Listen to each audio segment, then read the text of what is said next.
Okay, ಇದೆಲ್ಲದರ ನಡುವೆ CT. Ravi ಕೇಸನ್ನು ಹ್ಯಾಂಡಲ್ ಮಾಡುವಲ್ಲಿ ರಾಜ್ಯ ಸರ್ಕಾರ ಎಡವುತ್ತಾ ಅನ್ನುವಂತಹ ಪ್ರಶ್ನೆ. ಯಾಕೆಂದ್ರೆ ಹಂತ ಹಂತದಲ್ಲಿ ಅವರು ತಪ್ಪು ಮಾಡ್ತಾ ಹೋಗಿದ್ದಾರೆ.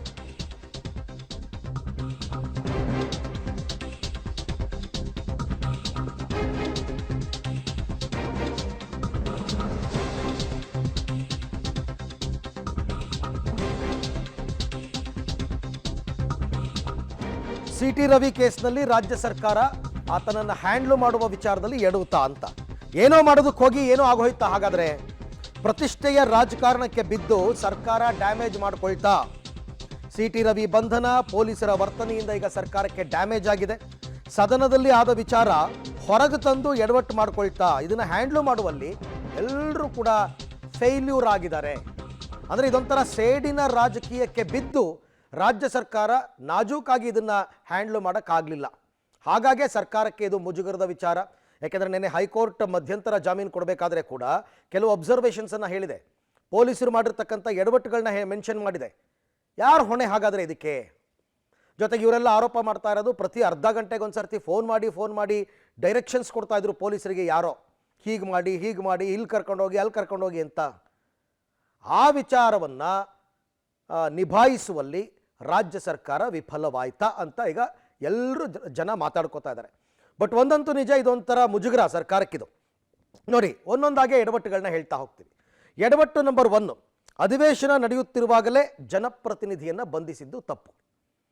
ಹೌದು, ಅವರು ಸದನದ ಒಳಗಡೆ ಏನು ಮಾತನಾಡಿದ್ರು ಅಂತಕ್ಕಂಥದ್ದು ಒಂದಾದರೆ, ಆ ಸಂದರ್ಭದಲ್ಲೇ ಇಮಿಡಿಯೇಟ್ ಆಗಿ ಪೊಲೀಸರು ಕರೆಸಿ ಅರೆಸ್ಟ್ ಮಾಡ್ಕೊಂಡು ಹೋಗಿದ್ದು ತಪ್ಪು. ಸುವರ್ಣಸೌಧದಿಂದನೇ ಅರೆಸ್ಟ್ ಮಾಡಿದ್ದು ತಪ್ಪು. ನಂಬರ್ 2, 7 ವರ್ಷಗಳ ಒಳಗಿನ ಶಿಕ್ಷೆ ಪ್ರಕರಣದಲ್ಲಿ ನೋಟಿಸ್ ಕೊಡಬೇಕು ಫಸ್ಟು, ಆಮೇಲೆ ಅರೆಸ್ಟ್ ಮಾಡಬೇಕು. ನೀವು ಆ ರೂಲ್ಸನ್ನು ಫಾಲೋನೇ ಮಾಡಲಿಲ್ಲ. ಇದನ್ನೇ ಹೈಕೋರ್ಟ್ ಹೇಳಿದ್ದು, ನೋಟಿಸ್ ಕೊಡದೆ ಹೆಂಗೆ ಅರೆಸ್ಟ್ ಮಾಡಿದ್ರಿ ಅಂತ. ಎಡವಟ್ಟು ನಂಬರ್ 3, ಸಿ.ಟಿ. ರವಿ ಬಂಧನದ ಬಳಿಕ ಪೊಲೀಸರ ವರ್ತನೆ. ಸಿ.ಟಿ. ರವಿ ಬಂಧನದ ಬಳಿಕ ಸಿ.ಟಿ. ರವಿ ಪೊಲೀಸರು ವರ್ತನೆ ಅಂದರೆ ನಿಯಮವನ್ನು ಗಾಳಿಗೆ ತೂರಿ ರಾತ್ರಿಯೆಲ್ಲ ಸುತ್ತಿಸಿದ್ದು. ಯಾವ ಪೊಲೀಸ್ ಸ್ಟೇಷನ್ ಲಿಮಿಟ್ಸ್ನಲ್ಲಿ ಆಯಿತೋ ಇವ್ರನ್ನ ಅರೆಸ್ಟ್ ಮಾಡಿದ್ರಲ್ಲ, ಕರ್ಕೊಂಡೋಗಿ ಪೊಲೀಸ್ ಸ್ಟೇಷನಲ್ಲಿ ಇಟ್ಕೋಬೇಕಾಗಿತ್ತು. ರಾತ್ರಿಯೆಲ್ಲ ಸುತ್ತಾಡಿಸಿದ್ದು ಯಾಕೆ? 4 ಜಿಲ್ಲೆ, 8-10 ಪೊಲೀಸ್ ಸ್ಟೇಷನ್ನು, ಇದೆಲ್ಲವೂ ಕೂಡ ಪೊಲೀಸರು ಮಾಡ್ಕೊಂಡಿರ್ತಕ್ಕಂಥ ಎಡವಟ್ಟು. ಯಾರು ಇವ್ರಿಗೆ ಡೈರೆಕ್ಷನ್ಸ್ ಕೊಟ್ಟಿದ್ದು? ಏನು 50 ಜನ ಬರ್ಬೋದು ಕಾರ್ಯಕರ್ತರು, 100 ಜನ ಬರ್ಬೋದು, ಹ್ಯಾಂಡ್ಲ್ ಮಾಡೋಕ್ಕಾಗ್ತಿರ್ಲಿಲ್ಲ ಪೊಲೀಸರ ಕೈಲಿ. ಅದಕ್ಕೆ ರಾತ್ರಿಯೆಲ್ಲ ಸುತ್ತಿಸ್ಬೇಕಾ? ಎಲ್ಲೋ ಡ್ಯಾಮ್ ಹತ್ರ ಕರ್ಕೊಂಡೋದ್ರಂತೆ, ಕ್ವಾರಿ ಹತ್ರ ಕರ್ಕೊಂಡೋದ್ರಂತೆ. ಏನಿದು? 4ನೇ ಎಡವಟ್ಟು, ಆಡಳಿತ ಯಂತ್ರವನ್ನು ದುರುಪಯೋಗ ಪಡಿಸ್ಕೊಂಡಿರೋದು ಗೊತ್ತಾಗ್ತಾ ಇದೆ ಮೇಲ್ನೋಟಕ್ಕೆ. ಪೊಲೀಸ್ ಇಲಾಖೆಯನ್ನು ದುರುಪಯೋಗ ಪಡಿಸ್ಕೊಂಡಿರ್ತಕ್ಕಂಥದ್ದು ಗೊತ್ತಾಗ್ತಾ ಇದೆ. ಸೊ ಹಾಗಾಗಿ ಇದು ಮತ್ತೊಂದು ಎಡವಟ್ಟು ಸರ್ಕಾರದ್ದು. 5ನೇ ಎಡವಟ್ಟು, ಸದನದಲ್ಲಿ ಪ್ರಸ್ತಾಪವಾದ ವಿಚಾರಗಳನ್ನು ಹೊರಗೆ ತರೋದಕ್ಕೆ ಅವಕಾಶನೇ ಇಲ್ಲ.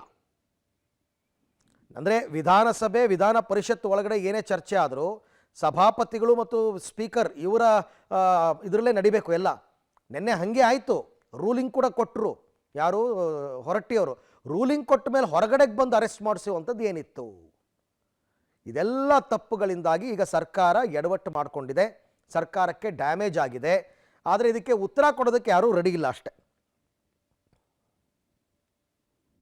ಎಲ್ಲರೂ ಏನು ಈ ರಾಜ್ಯದಲ್ಲಿ ಏನಾದರೂ ನಾನೇ CM, ಎಲ್ಲದಕ್ಕೂ ನಾವೇ ಹೊಣೆ. ಸರ್, ಇವಾಗ ಜಾಮೀನು ಸಿಕ್ಕಿರೋದು ಅವ್ರಿಗೇನೆ ದೊಡ್ಡ ಗೆಲುವು ಅಂತ ಹೇಳ್ತಾ ಇದ್ದಾರೆ ಸರ್.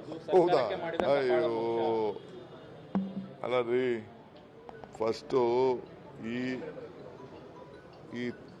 ಈ ತಾಯಿಗೆ, ಹೆಣ್ಣಿಗೆ, ಮಕ್ಕಳಿಗೆ ಆಗಿರೋಂಥ ಅವಮಾನ, ಈ ನಮ್ಮ ಸಂಸ್ಕೃತಿ ಅವಮಾನ ಇದೆಯಲ್ಲ, ಫಸ್ಟ್ ಅದಕ್ಕೆ ಮಾತಾಡಕ್ಕೆ ಹೇಳಿ.